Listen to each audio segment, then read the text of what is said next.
предложеното законско решение. Кратко ќе се осврнам на дел од одредбите. Предлог законот за изменување на Законот за пензиско и инвалидско осигурување има цел усогласување на постојниот закон со новиот закон за работно ангажирање на лица, како и унапредување на постапките за остварување право од пензиско и инвалидско осигурување. Предлог законот за изменување и дополнување на Законот за пензиско и инвалидско осигурување содржи 13 членови. Со членовите 1, 2, 3, 5, 6, 9, 10 и 11 се врши усогласување со Законот за работно ангажирање на лица, со што лицата работно ангажирани по овој закон се вклучуваат во категоријата осигуреници.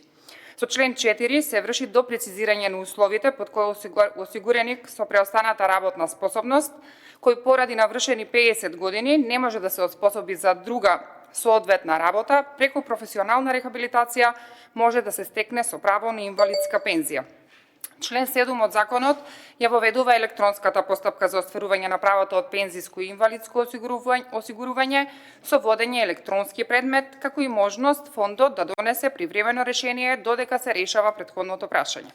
Со член 8 се уредува и се утврдува дека поднесувањето на жалба не го одлага извршувањето на решението на фондот, вклучително и кога се оспорува оцената за инвалидност.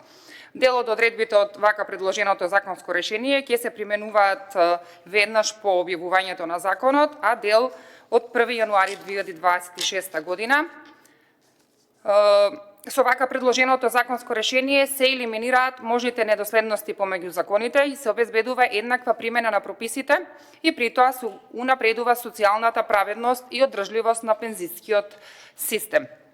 Со вака предложениот закон се обезбедува еднаква и доследна примена на законските одредби и елиминирање на сите правни недоследности. Целта е подобрување на социјалната заштита и унапредување на социјалната праведност, а истовремено се обезбедува и јакнење на одржливоста и стабилноста на пензискиот систем. Ви благодарам. Благодарам, драга.